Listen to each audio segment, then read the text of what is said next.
You already got your workout in, didn't you, on this September 21st?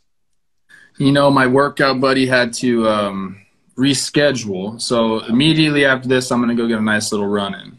Okay. Yeah. What about you? 10, 12 miles? I'll probably go 8 today. 8. It's disgusting. I love seeing your face in the morning, dude. Jeez, holy shit, right? Michelle Rose says the same thing. She wakes up and she's like, gosh, it's just not quite. No, she doesn't. Not quite. No. I want to welcome everybody to the first fall edition of baseball today. Did you know it was fall today? And it's going to be 97 degrees here. Let's go fall. Step it up. Seriously? Is that what it's going to be? Ugh.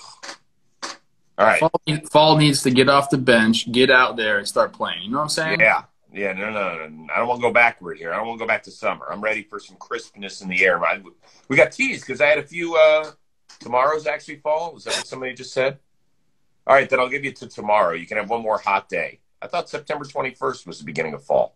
Hey, get your tan in today. It's the last day. If you want that nice tan physique. Oh, yeah. Yeah, that's what I'll be doing. Just lying out for 6 hours doing nothing. Perfect. All right, let's get it going with baseball today.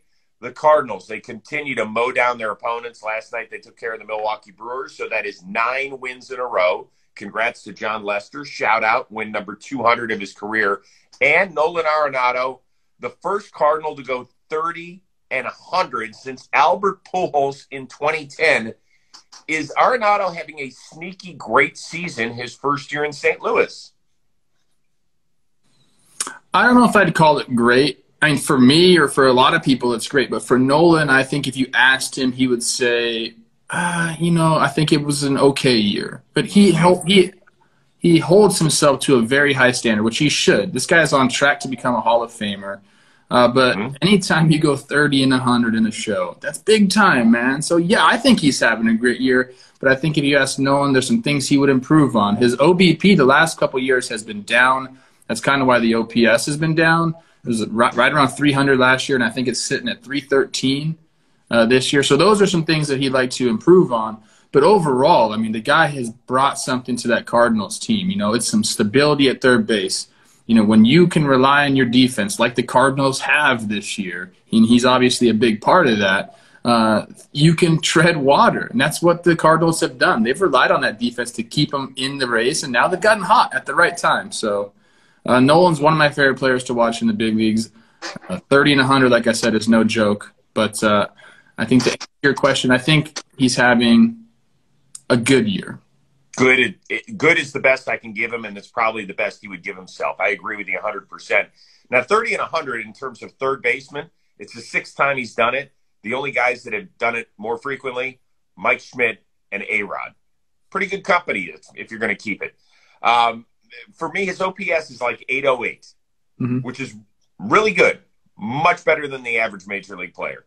But when you realize his average coming into this year was 880, and some people say, well, it's the Coors effect, he's going to have to deal with that the next several years in St. Louis. Now, he does get to play in some hitter-friendly parks in that division, right? Cincinnati's a bandbox. Milwaukee's a bandbox. So there's some decent places to still hit. But the thing that, let's just put the numbers aside. He has been a critical part of this major run they've gone on the last 6 weeks. Oh, yeah. He's been great. And another thing about changing from the Rockies to the Cardinals, I think he might face some more difficult pitching here in this division. He's got to go and face those Cardinals pitchers all the time. No, he doesn't. What's that? I'm not the Cardinals. Excuse me, the Brewers. The Brewers pitching. The Brewers pitching's scary, man. So he has to face them a lot more. And Chris, it's just an adjustment period. I when I got traded, it wasn't easy. It doesn't work out like that. Like everyone's like, oh well, he gets a fresh look over there. He gets a new beginning. Well, that sounds great, but sometimes it's hard. So I believe that after this year, when he's acclimated, he's going to be in St. Louis for quite some time. You're going to see those numbers rise again. All right, let's move on. Stay in the Show Me State. Salvador Perez did it. 46th homer. He's now tied for the major league lead. More importantly, he becomes the single-season catcher home run champ, if you will, besting the Hall of Famer Johnny Bench in that category. This is at least when you played 75% of your games behind the dish. How big a deal is this? I mean, I think it's a really big deal. That record has stood for 51 years, I believe. So anytime you break a record that stood for that long, that's legit right there. And we talk about Sal Perez a lot on this show. One of the most impressive things he does is play. He plays all the time. And as a catcher, you talk to anybody that's played the position. If you play that many games, your legs are done. And your hitting is secondary. You're worried about that pitching staff. You're worried about your defense. You're worried about calling a game. Sal's doing all that and hitting absolute moonshots. I mean, his numbers are up across the board in some of his advanced statistics. He's barreling the ball to 16.2 percentage line. That's by far the most in his career. His exit velocity is the highest it's ever been at 92.7 on average. The guy is absolutely destroying the ball, all while playing seemingly every single day at catcher. It's not seemingly. It is. The Royals have played 151 games. He has played in 150. That's great. And I went through the box scores last night. There were only, by my count, there were only 2 games where he appeared as a pinch hitter. That means he hasn't DH'd at all? Huh? He hasn't DH'd at all? No, he has DH'd. But so my point, he's got 3 or 4 at-bats in a game. When he had a day off, it wasn't a day off. Okay. Only twice. I mean, he pinch hit. Still, that's not even getting a day off. That's not just like, go chill, we'll see you tomorrow. Or we'll see you in 2 days because we have a day off tomorrow. I've never seen a catcher play this much and be this productive. Usually we're talking about 140 to 145 games, and they get 15 where they don't do anything. They don't do any, like, sit down, I don't want to hear from you. This guy has played every game but one. That's wild. And you know what? This has been going on for a long time, too. He's always played a lot of games. He's always caught a lot of games. So, I mean, he's just played a lot of baseball, and he's just having so much fun with it. It doesn't look like he's going to slow down anytime soon. So I think he really started to take off, no joke, in the home run derby. Remember, he was blasting balls. We're like, geez, what a run. And I think he lost out to Alonso in the first round, if I'm not mistaken. But my point is this. Since July 24th, he has hit 25 homers. The next time you hear somebody say, well, this shit messes up your swing, yeah, go check out this dude. He has been killing it, just to let y'all know. And all while having a big smile on his face. Just every single day. He's the best, dude. All right, you want to hear something remarkable. Of course, Salvador Perez hit the record-setting home run in Cleveland. That was in Game 1 of a doubleheader. In Game 2, it was the return of Anthony Gose. The last time we saw him as a major leaguer was 2016. He was an outfielder in the Tigers organization for 5 years. He was just kind of a bit player, never made it as an everyday ball player. At age 26, picked up pitching, and last night was throwing gas, 100 miles an hour with a good solid slider. Actually struck out Salvador Perez for his first major league strikeout. How wowed were you as a former major leaguer in this transformation? Very wowed. I was going to mention that high heater to Sal. That was nasty. About 100 miles an hour up top there. But, Ghost, I got to play against him as an outfielder. He was with Toronto, and then he was in Detroit for a few years. He's a pretty good ball player. He never, like you said, never got a long enough leash to go out and establish himself necessarily as an outfielder. And then I heard that he was, converting to a pitcher. I think we even crossed paths in the Texas organization. And I heard he was trying to do both. And then people were like, man, this guy throws hard. Like, he's going to do it. And you know what? He did it. And that's crazy. I don't know how many people have done that, have actually been a real pitcher and a real hitter in a big league game. It's not many. Well, we saw it the other way, right? Rick Ankiel was an established starter. Then he lost it. And then he came back as an outfielder, which was crazy in its own right. Yes. But to start pitching, I mean, he pitched in high school, and there were some teams that wanted to draft him, I heard, as a pitcher. He ended up being a second-rounder for the Phillies. He was one of the centerpieces of the deal of the Roy Oswalt trade down to Houston. And he just never cut it as an everyday major leaguer. But at 26, to say, okay, I'm going to learn how to pitch and to grind and to not quit, and then to make it back at 31, tip of the cap to him. That's why I'm wearing my Tribe hat today.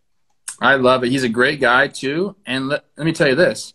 You throw 100 miles an hour and you're a lefty, guess what? You're going to be in the big leagues.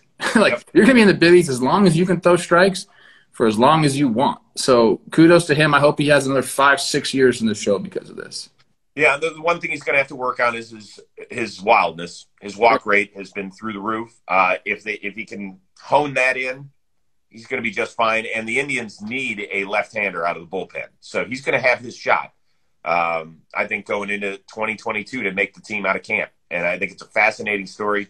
But I'm just thinking, how does that work? Like, what about his service time, and like how long do the Indians control him? Is he going to be a free agent? What's on with that? It's a great point. That's a great point. I got to look into he's ARB eligible in 2022. It says on his baseball reference page, and a free agent 2025. So I guess they have control of him for quite some time. Yeah, you know what? He might have bounced up and down a lot too. Yeah. So go Tribe. Hey, the Tribe can develop pitchers. We know that. Yeah, they can. They can. There's no question about that. All right, speaking of pitching and left-handed, this guy does not throw 100, but he does throw today. Dallas Keuchel of the Chicago White Sox. He said about 3.5 weeks ago, I'm going to have to be much better if I want to make this playoff roster. Do you still agree with him? Well, I think it depends on what happens to Rodon. I mean, that's a big thing for them. If he's hurt for an extended period of time, I think Keuchel steps right back into that rotation. If Rodon's okay, I think it's going to be pretty tough for him to make that roster. And, he hasn't had a great year, but that's almost more of shining a light on how good the other guys have been. I think a lot of but he hasn't I'm trying to put this lightly. He hasn't been very good this year, and he knows that. He's admitted that. But the other guys have been really, really good. So he's kind of been bumped. He's the fifth guy. You don't take 5 starters into the playoffs. Maybe he makes it. Like, they don't have a ton of lefties in that bullpen, so maybe they say, hey, we could throw him out there. I did read some stats on him. The first time through a lineup, he's okay. It's the second and third time that he goes through it that he really gets banged up. So if you use him in a relief role, maybe he'd prefer that at this point in his career, and maybe he'd be successful. So I'm curious to see if they maybe give him a few appearances out of the bullpen just to see. So they're going to be playing Houston, and you look at that lineup, they can demolish left-handed pitching with the best of them. It's his former team.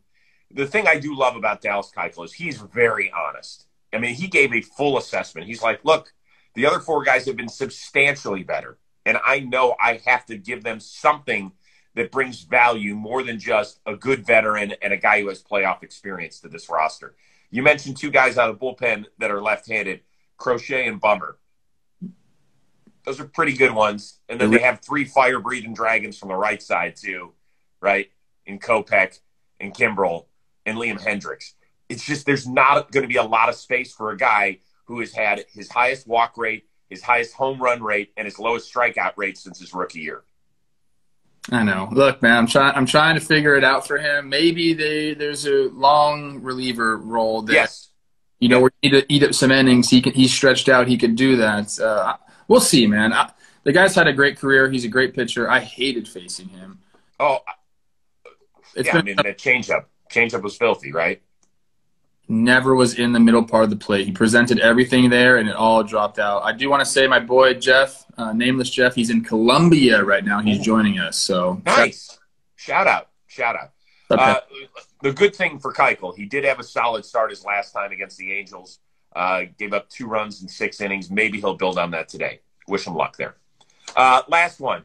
Amazing catch by the Miami Marlins right fielder, Jesus Sanchez.